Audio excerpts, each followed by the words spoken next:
गुणवत्तेचा सूर्योदय, विद्यार्थ्यांचा सर्वांगीण विकास, केवळ हीच धडपड आणि हाच अभ्यास.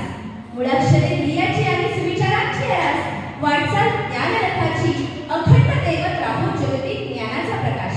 नमस्कार, मी टोकन नंबर 10 आपल्यासमोर सादर करीत आहे विद्यार्थ्यांचा सर्वांगीण विकास आणि शिक्षण. विद्यार्थ्यांचा सर्वांगीण विकास होणं म्हणजे नेमकं काय? त्याला वाचन, लेखन, गणन कौशल्य आत्मसात होणं इतकंच?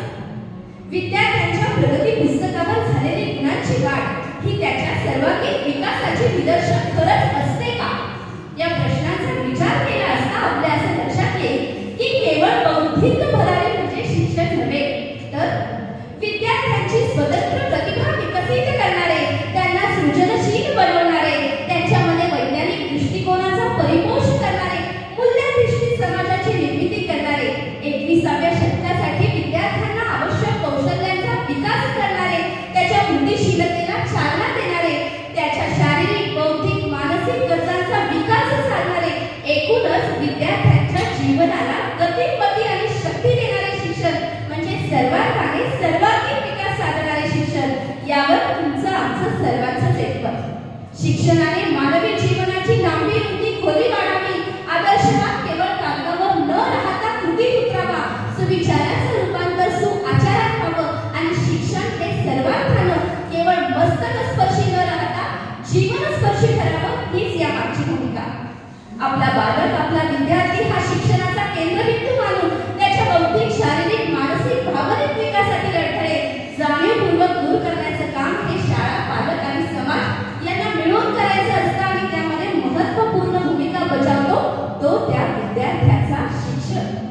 विद्यार्थ्याची बुद्धी, शरीर, आत्मा या त्रयींचा विकास करतो तो शिक्षक. उत्तमातल्या उत्तमाचं संवर्धन करतो तो शिक्षक. आपल्या विद्यार्थ्यांजवळ गरुड भरारी करणारे पंख निश्चित असतात, पण त्या पंखांमध्ये बळ देतो तो त्याचा शिक्षक.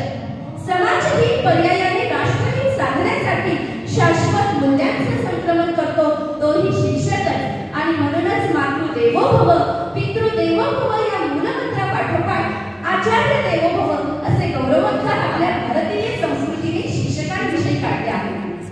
तस्मै श्री गुरवे नमः म्हणणारा या समाजाने एक प्रचंड मोठा ऊर्जा स्रोत मोठ्या विश्वासानं तुमच्या आमच्या हाती दिला आहे. आणि म्हणूनच समाजाचा शिल्पकार म्हणून घेणाऱ्या तुम्हा आम्हा सर्वांची विद्यार्थ्यांच्या सर्वांगीण विकासातील भूमिका जाणून घेण्याचा हा छोटासा प्रयत्न. मित्रांनो, एक उत्तम शिक्षक हा विद्यार्थ्यांच्या सर्वांगीण विकासाची सर्वात पहिली हमी असतो. यासाठी शिक्षकाने काय करायला हवं? मला वाटतं सर्वप्रथम शाळेतील आणि वर्गातील वातावरण हे भयमुक्त आणि ताणविरहित करायला हवं. प्रत्येक लहान मूल प्रचंड जिज्ञासा, कुतूहल, हळवेपणा, इवलसं भय घेऊन शाळेत पहिलं पाऊल टाकतं. त्याच्याशी हृदय संवाद घडला तरच ते निर्भयपणे अभिव्यक्त होईल आणि त्याचा आत्मविश्वास वाढीस लागेल. त्याचबरोबर आपण हेही जाणून घेतलं पाहिजे की प्रत्येक मूल हे स्वतंत्र असतं. 40-50 मनं समोर असतात. एखादं चुणचुणीत, एखादं समस्याग्रस्त, एखादं सामान्य बुद्धिमत्तेचं. प्रत्येकाची गती वेगळी असते. काहींची ओझर आतुर असते, काहींची माती ओलाव्यासाठी अधीर असते, काहींचा मन पृष्ठभाग खडकाळही असतो. पण बेरणं हे आपलं व्रत असतं. कुसुमाग्रजांच्या कवितेतला लढ करणारा हात हा कुठल्याही शिक्षक प्रशिक्षणामध्ये घडत नाही, तो व्हावा लागतो आतून शिक्षकाच्या. सर्वांगीण विकासाच्या प्रत्येक टप्प्यावर केवळ पाठांतरालाच अवास्तव महत्त्व न देता शिक्षक म्हणून आपण बालकेंद्रित, ज्ञानरचनावादी, प्रयोगशील अध्ययन अध्यापन पद्धतींचाही वापर करायला हवा.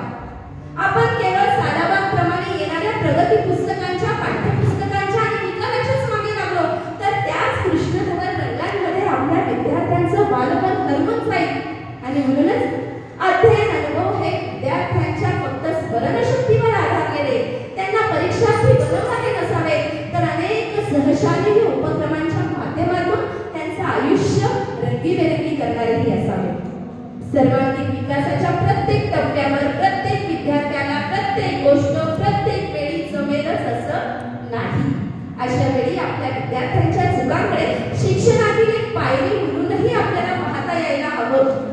मुलांच्या यशामध्ये त्यांचं कौतुक करणं जितकं महत्त्वाचं आहे, तितकंच किंबहुना त्याहूनही अधिक महत्त्वाचं आहे ते आपल्या विद्यार्थ्यांच्या चुकांकडे दुर्लक्ष करून त्यांना सुधारण्याची संधी देऊन त्यांचा आत्मविश्वास वाढवणं, त्यांना धीर देणं.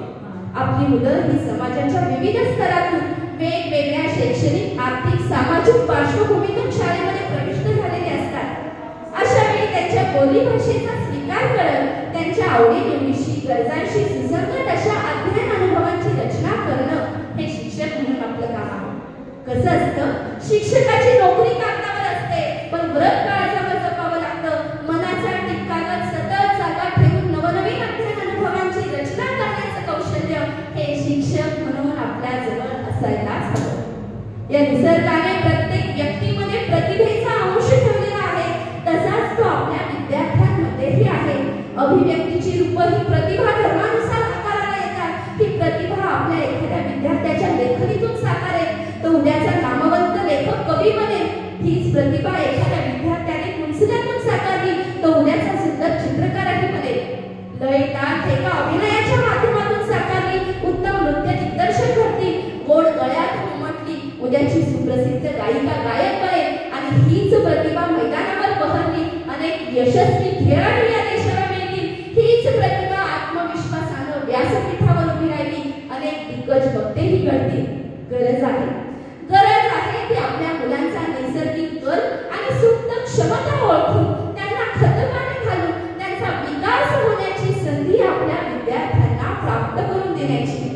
कारण या अरुण वयातच तरुणपणाचे अंकुर उमलतात, पण त्यांना सूर देणारे डोळस पालक जसे घरी हवे, तसेच डोळस शिक्षक हे शाळेतही हवे. सर्जनशीलता जशी आपली बहरायला हवी, आपल्या विद्यार्थ्यांची बहरायला हवी, तशीच ती आपल्या अध्यापनातही उतरायला हवी. रोज एकाच चवीची भाजी खाऊन जीभ जशी बेचव होते, तसंच एकसुरी अध्यापनाचं. अध्यापनात थोडे वेगळे प्रयोग, थोडा बदल, दृकश्राव्य साधनांचा वापर, शाळेतील ई-लर्निंग कक्ष, प्रयोगशाळा, वाचनालय यांचा उपयोग अध्यापनात रंजकता तर आणतातच, पण आपल्या विद्यार्थ्यांच्या सर्वांगीण विकासालाही हातभार लावतात. कधी कधी पाठ्यपुस्तक थोडं बाजूला ठेवून भावनिक विकास साधत मुलांना जगण्याच्या पाठ्यपुस्तकाकडे नेणारे शिक्षक नक्की मुलांना आवडतात. आणि माझ्या शैक्षणिक मुसाफिरीमध्ये असे अनेक प्रयोगवंत शिक्षक मला भेटले. अगदी त्यातील काही प्रयोगवंत शिक्षक माझ्या आज समोर देखील उभे होते. मुलांचा सर्वांगीण क्षमता विकास करायचा असेल तर शिक्षकांनाही आपल्या वैयक्तिक क्षमता आणि व्यासंग हे वृद्धिंगत करायला हव्यात. ज्याला अखंड विद्यार्थीपण जपता येतं, त्याच्याच शिक्षकपणाचा विस्तार होतो. आणि म्हणूनच काळाच्या ओघात शिक्षण क्षेत्रामध्ये येणारे नवनवीन प्रवाह, तंत्रज्ञानाशी मैत्री, डिजिटल साक्षरता या बाबी शिक्षकाने आपली आवर्जून आत्मसात करायला हव्यात. मित्रांनो, हे सगळं करत असताना अनंत आव्हानं, अनंत अडचणी तुमच्या माझ्या सर्वांसमोर आहेत. चालायचं ऋतुचक्र आहे, कधी बहर कधी शिशिर, पण कुठल्याही ऋतूत मनाचं झाड हे जगण्याच्या मुळाशी आणि आनंदाच्या आकाशाशी प्रभाती ठेवण्याची जी ऊर्जा असते ना, ती फक्त आणि फक्त शिक्षकामध्ये. आनंदाचं एक समृद्ध दालन रोज तुमची माझी शाळेत वाट पाहत असतं. ते इवलेसे डोळे असतात आपल्या दिशेने, लक्ष ठेवतात आपल्याकडे रात्रंदिवस. सांगले छोटे हात उत्सुक असतात आपण करू ते करायला.